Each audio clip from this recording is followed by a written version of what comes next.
Bem, pessoal, dando continuidade aos nossos estudos de banco de dados, aqui na aula 4 a gente vai começar a ver o conteúdo de SQL. Até então, a gente estudou o modelo entidade-relacionamento, certo? Que ele representa nada mais do que um modelo lógico do banco de dados, tá? Então, para criar e manipular um banco de dados, a gente precisa transformar esse modelo lógico, que é representado pelo modelo entidade-relacionamento e a normalização, em um modelo físico. Então, basicamente, o que a gente vai aprender é como pegar aqueles diagramas que a gente montava e transformar ele em um banco de dados para que a gente possa, de fato, estar manipulando informação. Então, aqui uma breve introdução ao SQL. A linguagem SQL é uma linguagem de consulta, manipulação, voltada para bancos de dados relacionais, que são os bancos de dados mais utilizados hoje em dia. Apesar de ter algumas tecnologias novas, bem emergentes e que estão ganhando muita notoriedade, como o Big Data, mas os bancos de dados relacionais ainda são muito utilizados. Essa linguagem SQL foi desenvolvida no início dos anos 70, dentro de um laboratório da IBM, dentro do projeto System-R. Tá? Essa linguagem SQL obteve um enorme sucesso comercial e atualmente é considerada um padrão para bancos de dados relacionais. Então, a ideia por trás do SQL é você ter uma linguagem onde você possa trabalhar com diferentes bancos de dados utilizando a mesma linguagem. Então, tem duas entidades principais, a ANSI, certo? E a ISO, que elas vêm ao longo do tempo padronizando a SQL. Qual a ideia? A ideia é o quê? Se eu estou utilizando um banco de dados PostgreSQL, eu vou usar a linguagem SQL. Se eu mudar a minha base de dados para um banco de dados Oracle, por exemplo, eu vou utilizar a mesma linguagem SQL para manipular esses dados. Se eu mudar para MySQL, para SQL Server ou qualquer outro banco de dados, a linguagem de manipulação dessas bases de dados é a mesma. Então a ideia é de fato ter um padrão para que, se caso o cliente ele queira mudar a base de dados, ele não tenha que aprender uma nova linguagem de manipulação, ele não tenha que converter seus códigos para uma nova linguagem de manipulação. Então, para isso que serve a SQL, certo? Que é a linguagem de consulta estruturada. Essa linguagem SQL, ela pode ser dividida em alguns componentes. Existe a DDL, que é Data Definition Language, que é a linguagem de definição de dados. Aqui eu tenho basicamente os comandos de manipulação das minhas tabelas, das minhas entidades, que a gente estudou lá no modelo entidade-relacionamento. Então, o comando create table, por exemplo, é o comando para criar uma tabela, criar uma entidade no banco. Alter table altera, drop table deleta uma tabela. O create index, ele vai criar um índice, mais na frente a gente vai estar falando sobre índices, como é que funcionam os índices e qual a utilidade. O alter index altera o índice e o drop index ele deleta o índice.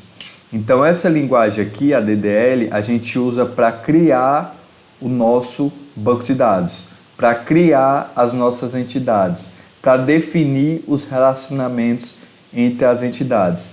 Por isso que o nome é DDL, né? A linguagem de definição do nosso modelo. É onde a gente vai pegar aquele modelo entidade-relacionamento que a gente viu nas aulas anteriores e vai transformar em comandos para criar esse modelo no nosso banco de dados. Um outro componente da linguagem SQL é a DML, Data Manipulation Language, que é a linguagem de manipulação de dados. Aqui basicamente eu vou ter os comandos para alterar e inserir registros na minha tabela. Então o comando insert é um comando que serve para eu inserir registros na minha tabela. Supondo que eu tenho entidade cliente, então eu executo o comando, por exemplo, insert into cliente, e eu passo os valores que eu quero preencher. O comando delete, ele deleta registros da minha tabela, tá? E o comando update, ele atualiza registros na minha tabela. Então, esses comandos aqui a gente vai estar utilizando com muita frequência, tá? A DQL é Data Query Language, que é uma linguagem de consulta de dados. Basicamente é o comando select. Select quer dizer selecione, né? Então selecione os registros de uma entidade tal, dada as condições tais. Então a gente vai estar estudando bastante esse comando select. Existe a DCL, que é a Data Controller Language, que é a linguagem de controle de dados. Aqui, por sinal, ficou até errado no slide, né? Depois eu vou corrigir. Data Controller Language é onde eu crio usuários para os meus bancos de dados. Eu crio um usuário, eu altero um determinado usuário, eu cedo permissões para um usuário. Eu posso dizer que um usuário ele tem permissão somente de escrita e leitura. Eu posso dizer que um outro determinado usuário ele tem permissão somente de leitura. Eu posso dizer que um usuário ele pode alterar a estrutura da minha tabela, executando os comandos alter table. De repente eu posso dizer que outro usuário não tem essa permissão, tá? Então aqui a gente cria com esses comandos os níveis de acesso às minhas entidades, tá? Então da mesma forma que eu tenho o grant, que a gente vai ver mais na frente, para conceder permissões, certo?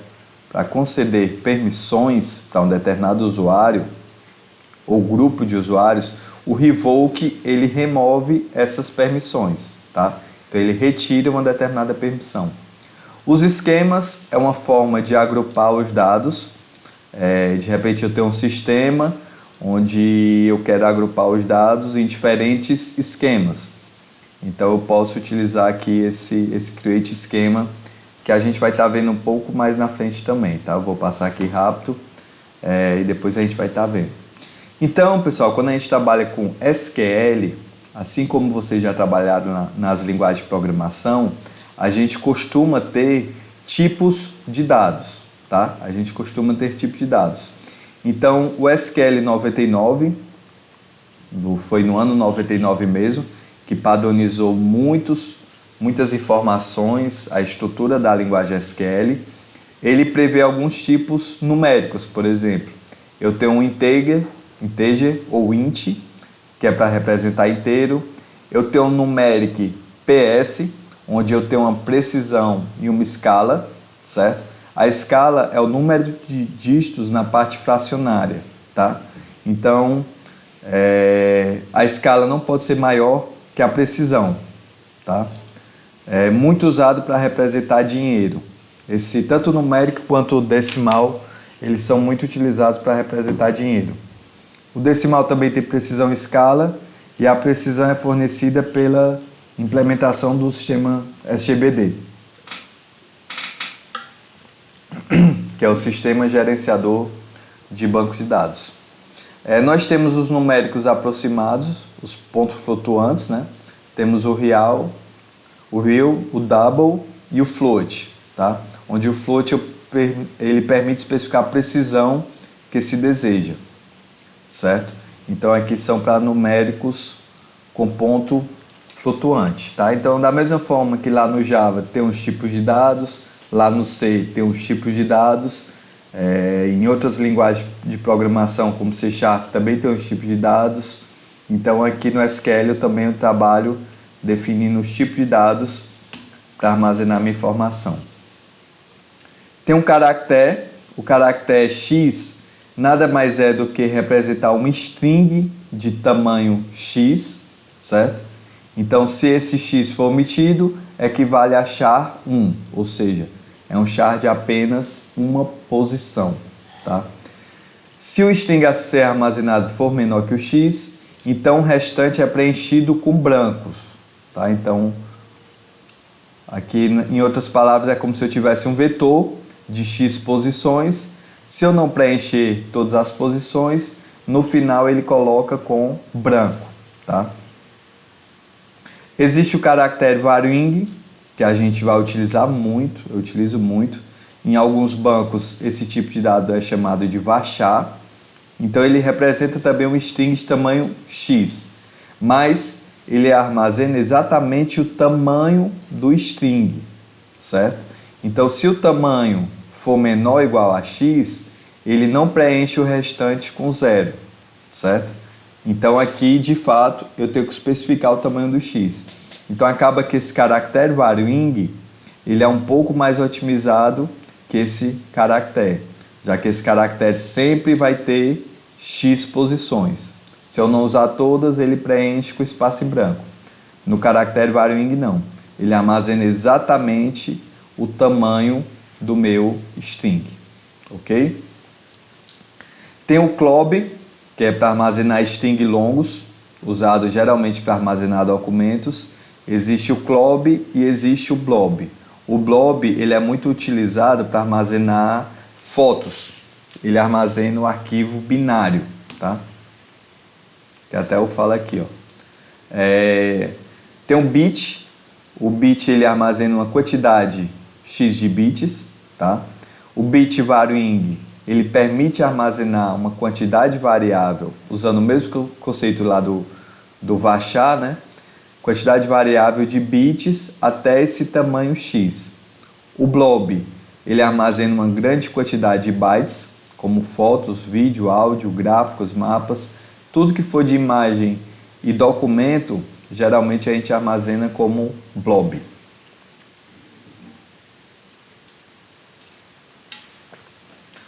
Nós temos os tipos date times. A gente tem tanto o date quanto tem o time. O date ele armazena o ano, 4 dígitos, mês, 2 dígitos e dia, 2 dígitos. Na maioria dos bancos de dados, esse cara é armazenado com esse formato aqui. 4 dígitos para representar o ano, traço, 2 dígitos para representar o mês, traço, 2 dígitos para representar o dia. Por exemplo, 2010, traço 12, traço 30. Tá? Então, a maioria utiliza esse formato, mas nem todos. Tá?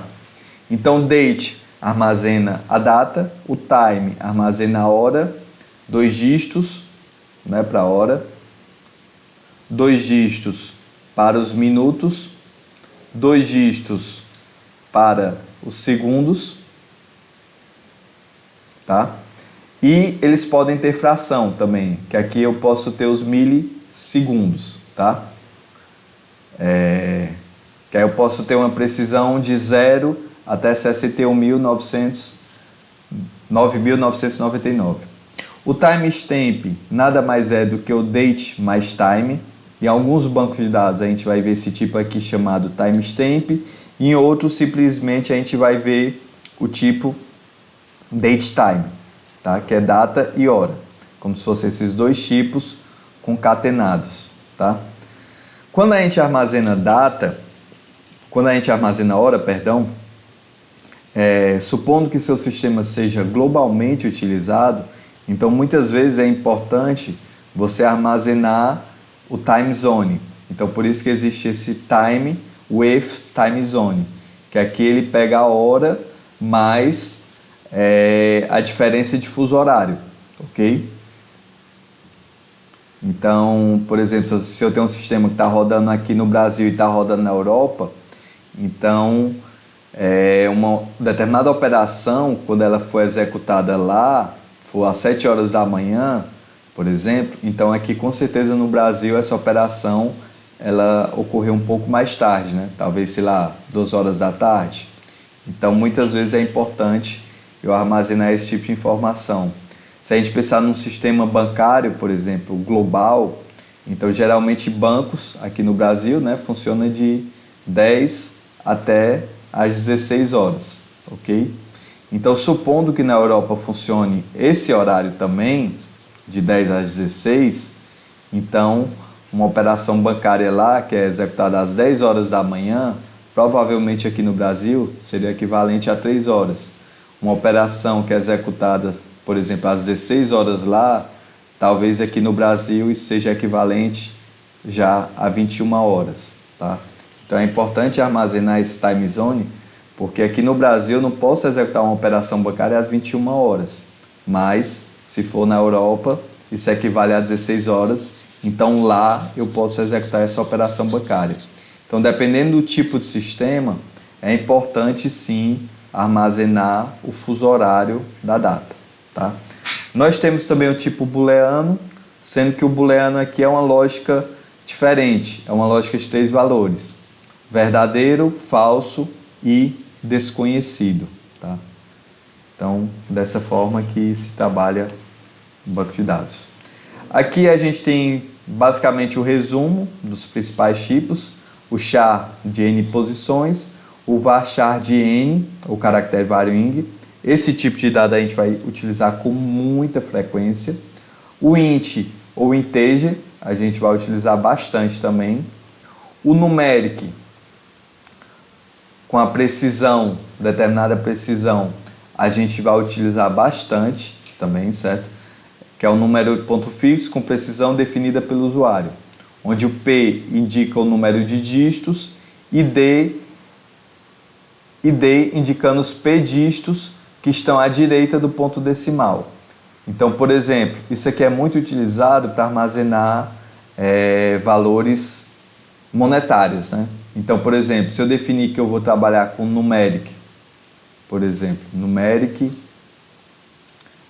5, 2, tá? Se eu definir dessa forma, nada mais é do que eu estou dizendo que eu vou armazenar 5 dígitos, 1, 2, 3, 4, 5, sendo que os 2 últimos é minha parte fracionada. Então, por exemplo, eu conseguiria aqui armazenar uma representação de dinheiro. Um exemplo, tá? Opa. Então eu consegui aqui representar, por exemplo, R$ 103,80. Então, se eu quiser representar mais dinheiro, né? Porque aqui eu só estou na casa da centena para representar o número de dinheiros, eu teria que aumentar aqui esse valor do P.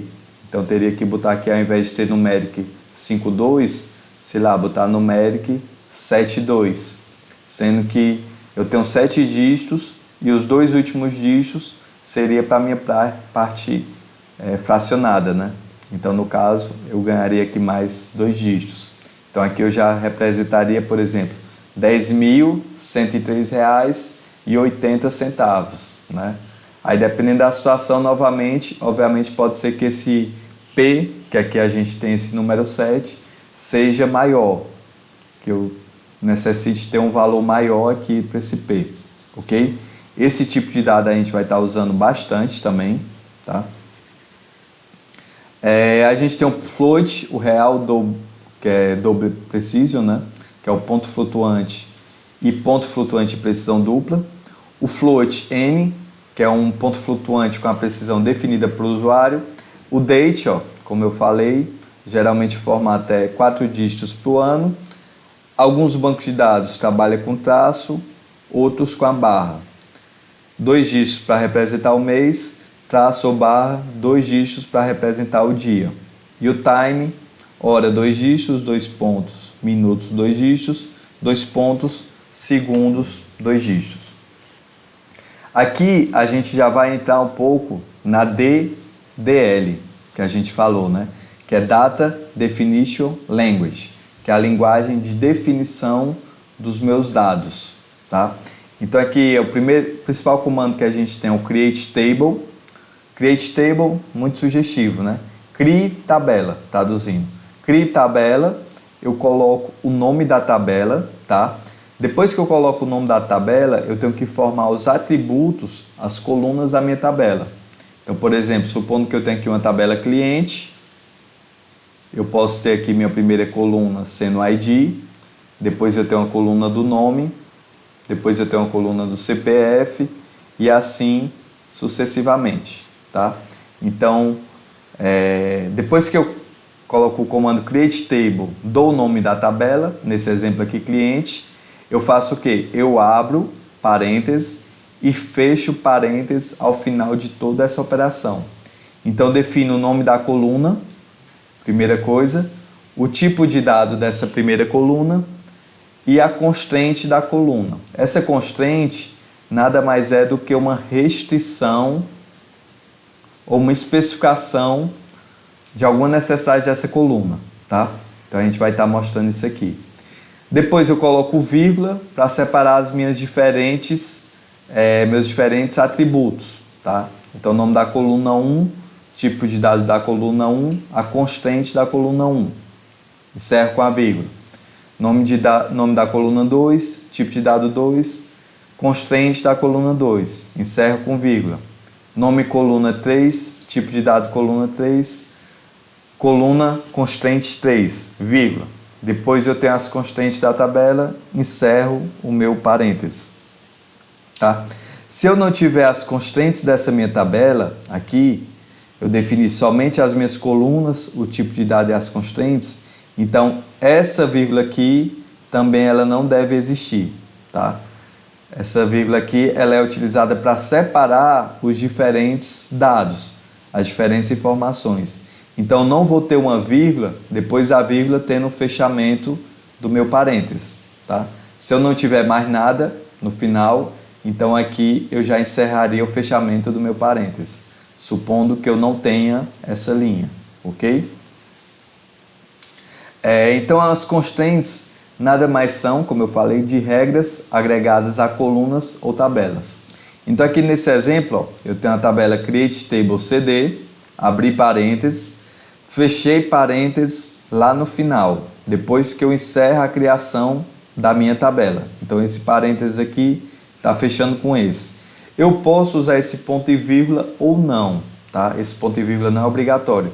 Se eu tiver outros comandos SQL aqui embaixo, então tenho que ter o ponto e vírgula, que é o ponto e vírgula que separa comandos diferentes.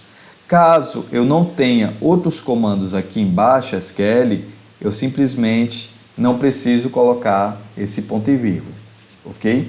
Então aqui eu estou criando a tabela CD, minha primeira coluna, ID CD, é do tipo integer, e eu estou dizendo aqui que ele é not null, ou seja, como é um ID, então eu não aceito valores null, ok? Como eu tenho um outro atributo embaixo, a vírgula. ID gravadora, também do tipo integer, e por default o padrão dele, o valor é null, tá?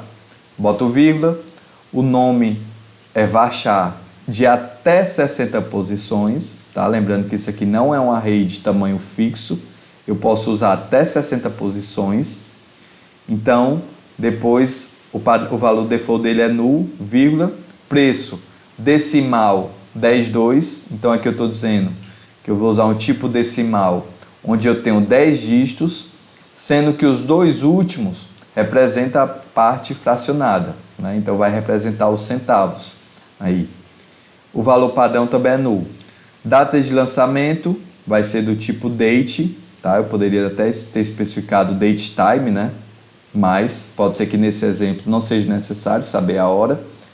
E o default é o sysdate, tá? Então aqui a restrição eu estou dizendo que por default, caso o usuário não forneça a data, então ele vai pegar a data atual do sistema, no momento que eu for inserir esse registro, caso o usuário não forneça a informação aqui da data de lançamento. Então o valor default ele funciona dessa maneira. Se eu não fornecer o valor que eu quero inserir para uma determinada coluna, atributo, eu vou inserir aqui o que eu especificar no meu valor default, ok? Boto vírgula. Geralmente, quando a gente está criando esses comandos, a gente costuma dar essas tabulações para ficar organizado visualmente o código, tá? Então, eu posso dar várias tabulações para organizar visualmente o código, para eu saber exatamente onde está a coluna onde estão os atributos, a coluna onde estão os tipos de dados e a coluna onde está as restrições da tabela, das colunas, perdão. Então, geralmente a gente faz dessa forma. Depois que eu especifiquei as constraints, as colunas e suas restrições, então define as constraints da minha tabela, que é essa etapa aqui, ó, as constraints da tabela. E como é que eu faço isso? O que é que eu posso especificar aqui? Por exemplo, eu estou especificando aqui minha chave primária, primary key. Eu estou dizendo que minha coluna ID CD, que eu especifiquei anteriormente, ela é minha chave primária, vírgula. Eu tenho outra restrição aqui, ó. Porém que minha chave estrangeira. Então, estou dizendo que meu ID gravadora, vou até botar aqui, ó, que meu ID CD é meu PK.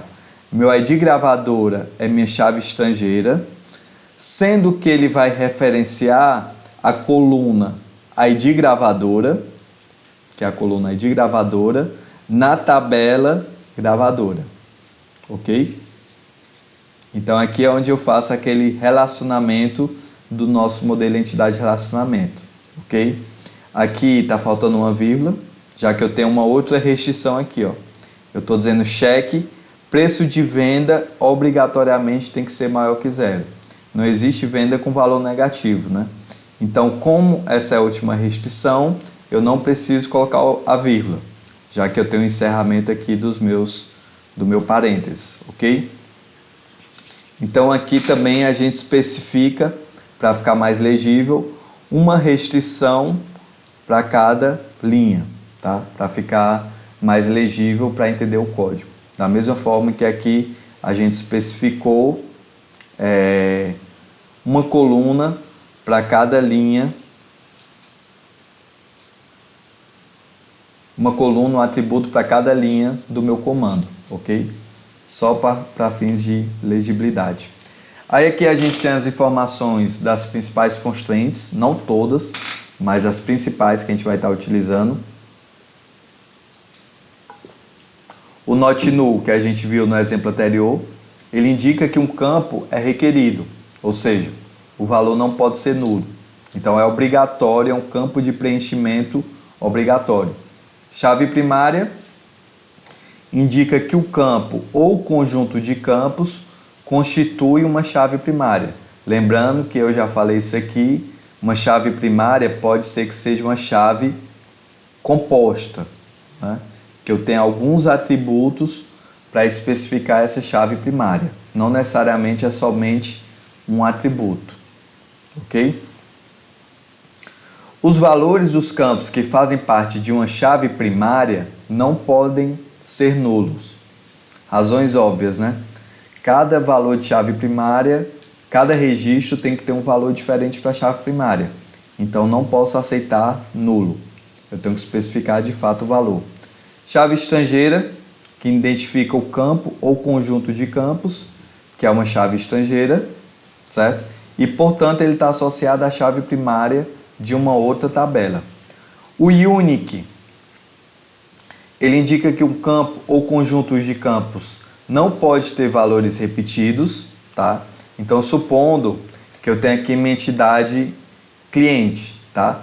Supondo que meu ID seja minha chave primária, PK, então vou preenchendo aqui os registros, né?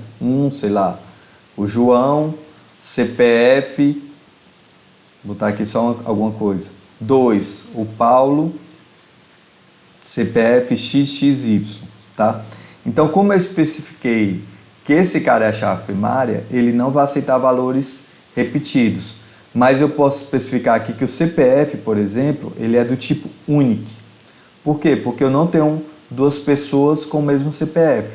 Como eu não selecionei esse atributo para ser minha chave primária, eu posso simplesmente especificar que ele é do tipo unique, ou seja, não aceita valores repetidos, tá?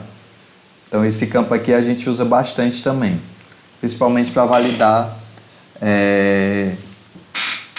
valores, tá? Então ele não aceita valor repetido, tem que ser único, mas ele pode aceitar nulo. Então se eu quiser, eu posso dizer que um atributo ele é unique, mas também é not null, é unique e não aceita valores nulos, tá? O check, ele permite especificar uma condição para validar o campo, então consigo validar alguma informação. Então aqui a gente utiliza geralmente operadores da linguagem, como por exemplo os operadores relacionais, menor, maior, coisas desse tipo. O default especifica um valor padrão caso esse valor não seja fornecido.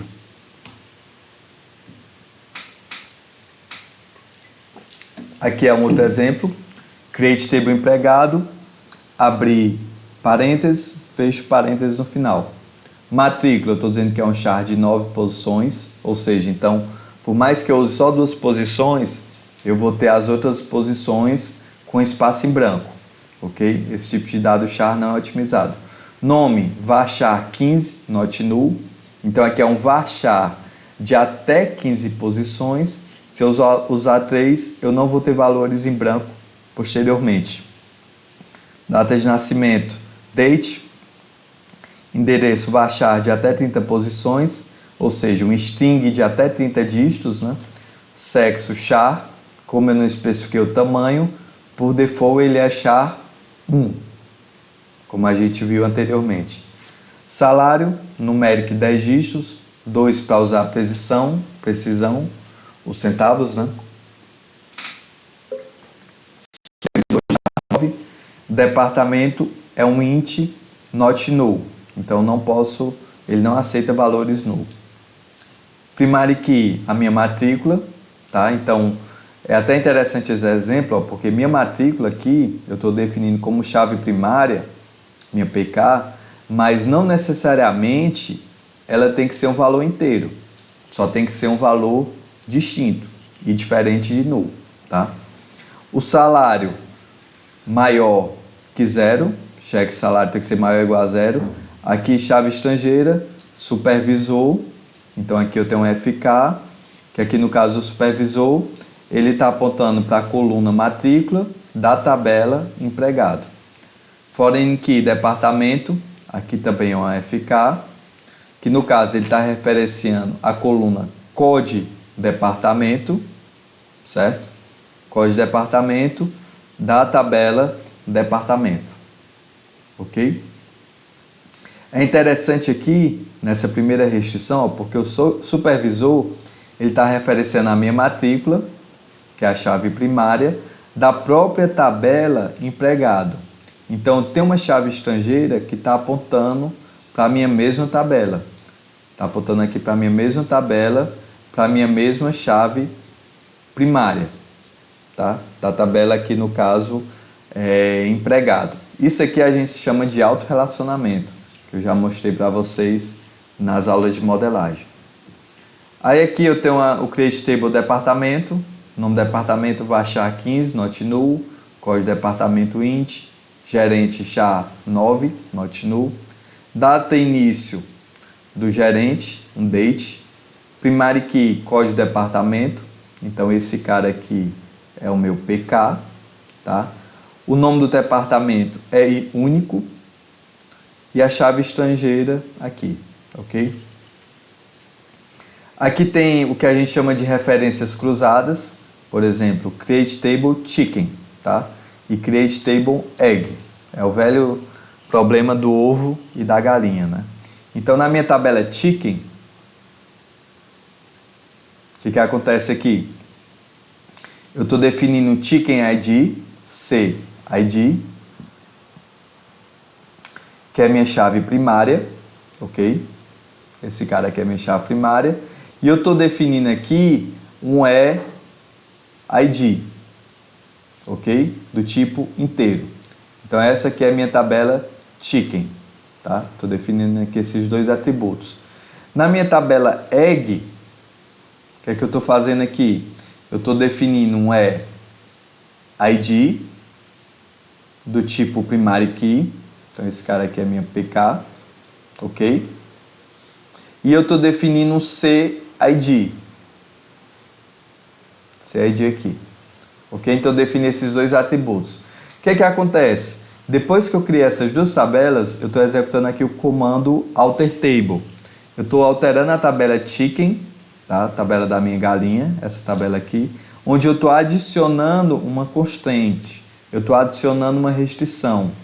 Então, estou dizendo aqui, ó, que a foreign key é ID, então já estou dizendo que esse cara aqui é uma foreign key, tá? E essa foreign key, ela referencia a tabela egg, a coluna é ID. Então, essa foreign key, ela está apontando para essa minha chave primária, ok? Depois que eu faço isso, eu estou fazendo o quê? Alter table egg, então vou alterar agora a coluna, a tabela egg, onde eu vou adicionar uma constante. Aí eu tenho que nomear o nome da constante, tá? Foreign key CID, então estou dizendo que esse cara aqui, o CID, é uma chave estrangeira, tá? Que ele referencia na coluna, na tabela chicken, a coluna CID. Então esse cara, ele está apontando para a minha chave primária aqui de chicken. Então isso aqui é o que a gente chama de referência cruzada. Por quê? Porque no momento que eu criei a tabela chicken, eu criei aqui a chave primária, criei aqui a coluna da chave estrangeira. Mas eu não podia já adicionar de cara, aqui nesse comando, quem era a foreign key dele. Por que eu não podia? Porque eu ainda não tinha criado a tabela egg, tá? Eu não tinha essa tabela egg, então não tinha como eu referenciar a minha chave estrangeira aqui para essa coluna EID, que é a chave primária de egg. Então, eu criei somente as colunas, defini a chave primária nessas duas tabelas, tá? Somente depois que eu pude adicionar constante para dizer quem era as chaves estrangeiras, tá? Porque eu tenho uma referência, no caso, cruzada, ok? É o velho dilema, né? Quem veio primeiro, o ovo ou a galinha, né? A galinha está associada ao ovo e o ovo está associado também à galinha, tá? Esse exemplo pode acontecer, não é muito desejável. A gente vai ver algumas situações e a gente vai ver também as situações onde isso é possível de ser evitado. Então aqui o exercício, defina as tabelas abaixo usando SQL. Esse exercício vocês vão me enviar pelo Classroom e esse exercício vai valer a presença da aula dessa semana, juntamente com o exercício que eu vou passar na quarta-feira, ok? Então por hoje é isso e até mais.